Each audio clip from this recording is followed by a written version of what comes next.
జై అమరావతి. ప్రజాస్వామ్యం గొప్పతనం, ప్రజల సంకల్ప బలం మరోసారి చాటి చెప్పిన రోజు ఇది. రాష్ట్ర చరిత్రలోనే కాకుండా దేశ చరిత్రలో సువర్ణ అక్షరాలతో లిఖించదగ్గ రోజు ఇది. చరిత్ర ఉన్నంత వరకు అమరావతి చరిత్ర ఉంటుంది. ఆ చరిత్ర ఉన్నంత వరకు రైతుల చరిత్ర అమరావతి చరిత్రలో శాశ్వతంగా మిగులుతుందని చెప్పి కూడా నేను మీకు తెలియజేస్తున్నా. విధ్వంసకారులు అనేక కుట్రలు దాటుకుని అమరావతిని గెలిపించుకున్నాం. ప్రజా రాజధాని, ప్రజా విక్టరీగా ఈరోజు మనం నిరూపించుకోగలిగాం. ఈ సందర్భంగా అమరావతి రైతులకు, రాష్ట్ర ప్రజలందరికీ అభినందనలు, శుభాభినందనలు. మన ఆత్మ గౌరవాన్ని నిలబెట్టిన ప్రధానమంత్రి నరేంద్ర మోడీ గారికి మనస్ఫూర్తిగా ధన్యవాదాలు తెలియజేస్తున్నాను. గట్టిగా చప్పట్లు కొట్టి అభినందించండి. అమిత్ షా గారు, అందరూ కూడా కేంద్రంలో ఒకరిని కాదు అందరూ సపోర్ట్ చేసే పరిస్థితికి వచ్చారు. ఇదే ప్రాంతానికి ఇంత మునుపు కూడా వచ్చాను ఒకసారి గుర్తు చేయడానికి. ఏదైతే విధ్వంసం చేసిన తర్వాత మీ అందరికీ ఇబ్బందులు ఆ రోజే 3 రాజధానులు అనౌన్స్ చేసిన రోజున ఇక్కడికి వచ్చి పవిత్రమైన స్థలం ఇది, మామూలు స్థలం కాదు. దేశంలో ఉండే ప్రార్థనాలయాలన్నింటిలో ఉండే పవిత్రమైన మట్టిని, పవిత్రమైన జలాలు తీసుకొచ్చి ఈ ప్రాంతమంతా పునీతం చేసి ఇక్కడ అలాంటి పవిత్రమైన మట్టి నీరు ఇక్కడ ఉంది. ఇప్పుడే మాధవ్ గారు చెప్పారు, ఆ రోజు ప్రధానమంత్రి గారు వచ్చినప్పుడు ఒక మాట చెప్పారు. నేను సాక్షాత్ పార్లమెంటు సాక్షిగా పార్లమెంటు దగ్గరుండే పవిత్రమైన మట్టిని, యమునా నది జలాలను ఇక్కడ తీసుకొచ్చాను. అంటే ఇది మట్టి జలాలు కాదు, దేశం మొత్తం అమరావతితో ఉంటామని చెప్పి నిరూపించిన రోజు ఇది. ఓసారి ఈ చరిత్ర మనం మర్చిపోతే చాలా కష్టమవుతుంది. ఆ రోజు ఇక్కడే కాదు, అన్ని దేవాలయాల్లో, అన్ని గ్రామాల్లో పవిత్రమైన మట్టిని తీసుకుని, అక్కడ జలాలు తీసుకుని దేవాలయాల్లో పూజలు చేసి ఆ పూజ ఫలితాలు ఇక్కడికి తీసుకొచ్చాం. అలాంటివన్నీ కూడా మనం ఒకసారి గుర్తుపెట్టుకుంటే ఈరోజు సాక్షాత్ పార్లమెంటు ఒక పార్టీ కాదు, ఎన్డీఏ పార్ట్నర్సే కాకుండా దేశంలో ఉండే అన్ని రాజకీయ పార్టీలు అండగా అమరావతికి నిలబడ్డారంటే అది చరిత్ర. కానీ ఒకే ఒక పార్టీ, దిక్కుమాలిన పార్టీ, ఏమనాలో తెలియదు, వాళ్ళని మనం చూసాం. శ్మశానం అన్నారు. ఈరోజు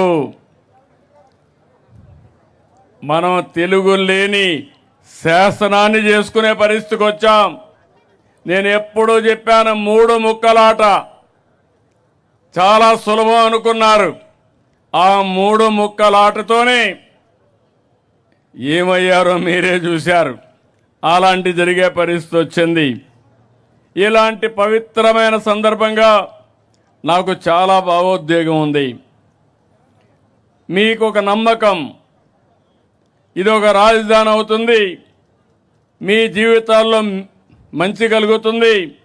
అదే కాకుండా మీరు ఇక్కడ రాజధానికి భూమి ఇచ్చిన వారు శాశ్వతంగా అవుతారనే మంచి పేరు కోసం ఒక నమ్మకంతో నాకు 29,000 మంది రైతులు 33,000 ఎకరాలు స్వచ్ఛందంగా 1% లిటిగేషన్ లేకుండా ఇచ్చారు.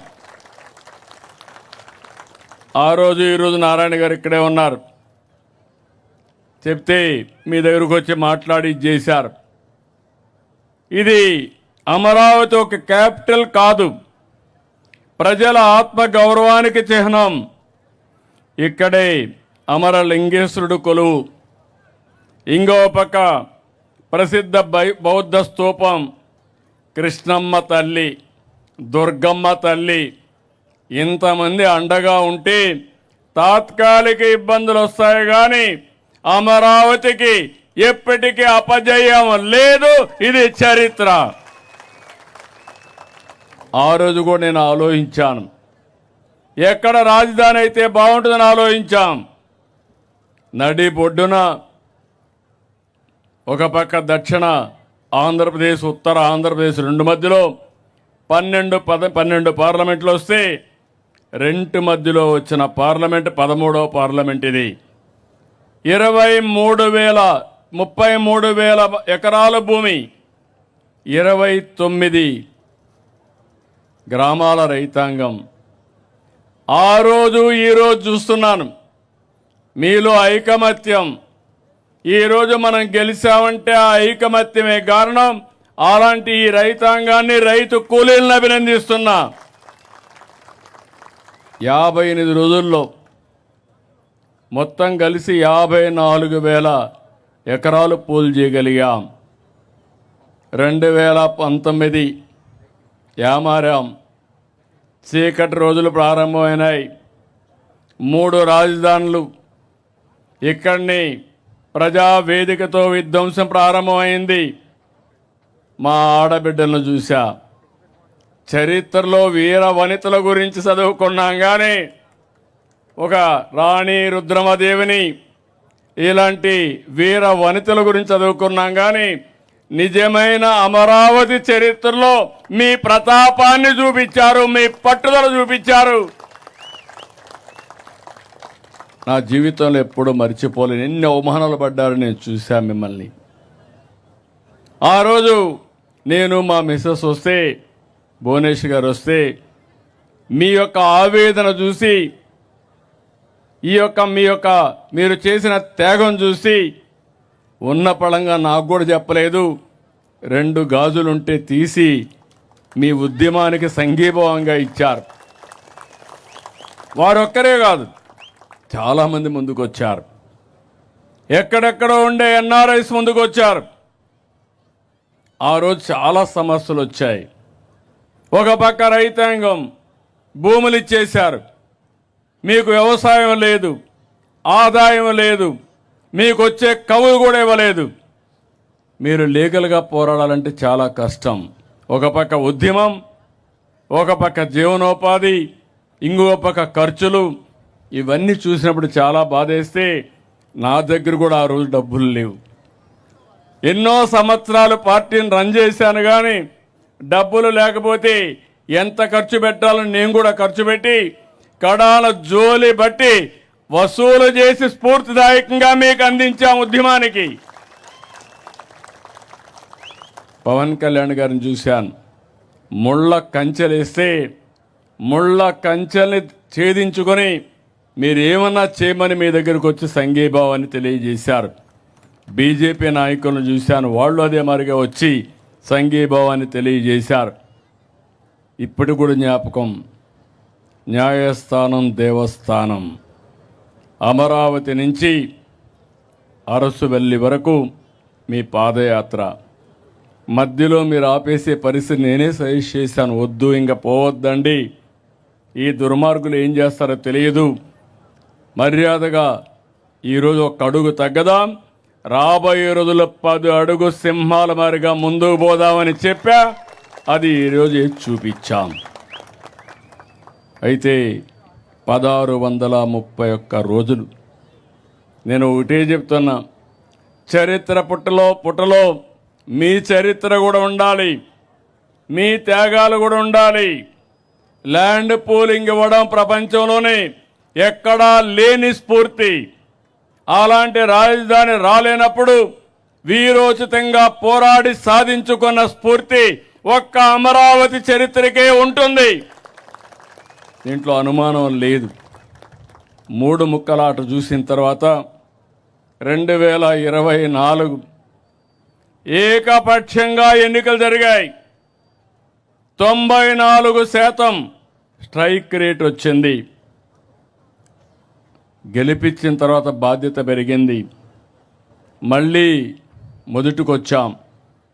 ఆ రోజు మీరు చూస్తే మొట్టమొదటిసారిగా హైదరాబాద్ను అభివృద్ధి చేయాలని నేను అమెరికాకు పోయి ఐటీ కంపెనీలు తెచ్చాను.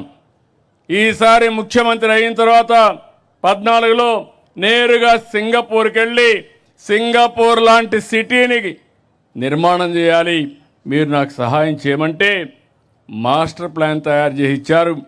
మంచి ప్లాన్ తయారు చేసి ఇచ్చారు. వాస్తు బ్రహ్మాండంగా ఉంది.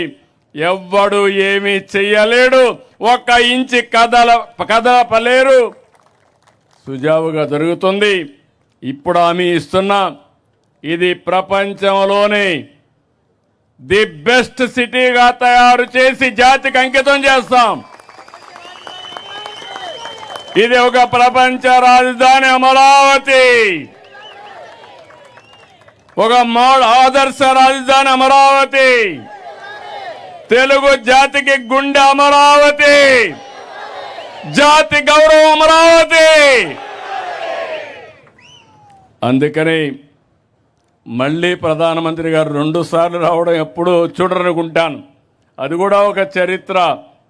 మొదటిసారి ఫౌండేషన్ వేశారు, మళ్ళీ పనులు ప్రారంభించడానికి 2వసారి వచ్చారు. తొందరలోనే 3వసారి వస్తారు. ఏవైతే ప్రారంభించిన పనులు పూర్తి చేసి జాతికి అంకితం చేయడానికి తొందరలోనే వస్తారని చెప్పి కూడా నేను మీకు తెలియజేస్తున్నా. ఇప్పటికి కూడా వైఎస్ఆర్ కాంగ్రెస్ పార్టీకి బుద్ధి రాలా, జ్ఞానోదయం కలగలేదు. కలుగుతుందని మీకేమైనా నమ్మకం ఉందా నేను అడుగుతున్నా? ఇంకా ముదిరింది. అందుకే మీరు చూస్తే అసెంబ్లీలో చర్చ పెడితే కనీస రాజకీయ జ్ఞానం ఉండే వ్యక్తి రావాలి. గవర్నర్ స్పీచ్కి వచ్చారు, గొడవ చేయడానికి వచ్చారు. అదే సమయంలో నిన్న అమరావతి పైన తీర్మానం పెడతామంటే ఇక్కడికి వచ్చే పరిస్థితిలో లేరు. ఇంకో పక్క మీరు చూస్తే ఢిల్లీలో లోకసభలో రాజ్యసభలో వ్యతిరేకించిన ఏకైక పార్టీ భారతదేశంలో ఏం పార్టీ? అది పేరు చెప్పాలనా? మీరు మర్చిపోవాలి, రాష్ట్ర ప్రజలు మర్చిపోవాలి, పీడ విరగడ కావాలి రాష్ట్రానికి. అలాంటి పార్టీ అది. ఈరోజు కొత్త స్లోగన్ తీసుకున్నాడు, మ్యావిగన్ అంటూ. నాకైతే అర్థం కాల, డిక్షనరీలో కూడా చూసా, ఎక్కడ దొరకలా. బుద్ధి లేని వ్యాఖ్యలు, నవ్వులాట వ్యాఖ్యలు. అంటే ఏంటిది నాకు అర్థం కావడం లేదు. అంటే తెలుగు జాతి ఆత్మగౌరవం పట్టలేదు. దుర్మార్గమైన రాజకీయాలు, నేరాలు ఘోరాలు చేసే ఆలోచనలే. వీళ్ళకు ప్రజల గురించి పట్టింపు లేదు, రాష్ట్ర భవిష్యత్ అంతకంటే లేదు. విధ్వంసాలు చేయడం, విషం చంపడం, ప్రజల్ని భయభ్రాంతులు చేయడం. అమరావతిని చంపాలనుకున్న మీరు ఇంకా బాగుపడే సమస్య లేదని మీ అందరికీ విజ్ఞప్తి చేస్తున్నా. అందుకని బిల్లుపై పార్లమెంట్లో వాకౌట్ చేశారు. శాశ్వతంగా మీరు ఆ పార్టీని ఏం చేయాలి? బ్లాక్అవుట్ చేయాలి. అప్పుడే వీళ్ళకి బుద్ధి వస్తుంది. రాజకీయాల నుంచి ఇలాంటి వాళ్ళని నేను చాలా రాజకీయాలు చూసా. 5 దశాబ్దాలుగా రాజకీయాలు చేస్తున్న 48 ఏళ్లుగా రాజకీయాలు చేశా. హేమాహేమిని చూశా, అనేక సమస్యలు చూశా. ఇంత చౌకబారు రాజకీయం, ఇంత నీతిమాలిన రాజకీయం నేను ఎప్పుడూ చూడలేదని చెప్పి నేను మీకు అందరికి కూడా విజ్ఞప్తి చేస్తున్నా. అందుకనే ఈరోజు మిమ్మల్ని అందరినీ కోరుతున్నా, అమరావతి, ఆంధ్రప్రదేశ్, ఒక్క అమరావతినే కాదు, 3 మెగా సిటీలు విశాఖపట్నం, తిరుపతి డెవలప్ చేస్తాం. ప్రతి ప్రాంతాన్ని అభివృద్ధి చేస్తాం. అమరావతి ఒక స్ఫూర్తిగా ఉంటుంది. ఇక్కడ కూర్చుంటే ఎక్కడ లేని వైబ్రేషన్స్ వస్తాయి. ఇక్కడి నుంచి పరిపాలన సమర్థవంతంగా చేసి ప్రతి ప్రాంతాన్ని అభివృద్ధి చేస్తామని అమరావతి సాక్షిగా ప్రజలకు హామీ ఇస్తున్నాం. ఇక అమరావతి అన్స్టాపబుల్, ఎవరు స్టాప్ చేయలేరు. అమరావతి అజేయం, అద్వితీయం. హైదరాబాద్ నగరం 95/2004లో వేసిన foundation. Hyderabad plus Amaravati. Quantum వస్తుంది, ఒకటి కాదు, ప్రపంచం మొత్తం ఇక్కడికి వచ్చే పరిస్థితి వస్తుంది. నేను మిమ్మల్ని ఒకటే కోరుతున్నా, మీరు కూడా ఏమరపాటుతో ఉంటే మళ్ళా సమస్యలు వస్తాయి. అప్రమత్తంగా ఉందాం. మీకు నేను అండగా ఉంటా. ప్రపంచం మొత్తం బెస్ట్ ప్రాక్టీసెస్ ఇక్కడ తీసుకొచ్చి అమరావతిని బ్రహ్మాండమైన రాజధానిగా చేసి నా రుణం తీర్చుకుంటా. మీరందరూ కూడా సహకరించాల్సిందిగా. ఈరోజు నాకు ఎంత ఆనందంగా ఉందంటే, ఎంత గర్వంగా ఉందంటే చెప్పలేనంత గర్వంగా ఉంది. దానికి కారణం ఈ అమరావతికి శాశ్వతత్వాన్ని తీసుకొచ్చాం. ఎవ్వడు కూడా రాబోయే రోజులు ఈ చట్టాన్ని మారుస్తామని పిచ్చి పిచ్చి మాటలు మాట్లాడుతున్నారు. కానీ ఇది వైఎస్ఆర్ కాంగ్రెస్ పార్టీ కాదు, ఢిల్లీలో అన్ని రాజకీయ పార్టీలు కలిసి చేసిన చట్టం. ఈ చట్టాన్ని ఎవరూ మార్చలేరని మరొకసారి మీకు విజ్ఞప్తి చేస్తూ, రాష్ట్రం మొత్తం అమరావతి పైన ఒక మన రాజధాని, ఇంతవరకు అడ్రస్ లేని మనకు ఒక అడ్రస్ క్రియేట్ చేసుకున్నాం. దీని అందరూ ఓనర్షిప్ తీసుకోవాల్సిన అవసరం ఉంది. ఎక్కడికి పోయినా నీ రాజధాని ఏదంటే నా రాజధాని అమరావతిని గర్వంగా చెప్పాలి. జై తెలుగు తల్లి, జై భారత్, జై అమరావతి. ఎందుకంటే టైం కూడా తక్కువ ఉంది, అందరం 7 గంటలకు వెళ్ళాలి. కాబట్టి మనమందరం అక్కడికి వెళ్ళి ఆ కార్యక్రమాన్ని జయప్రదం చేయాల్సిందిగా మిమ్మల్ని కోరుకుంటూ అందరికీ నమస్కారాలు, ధన్యవాదాలు.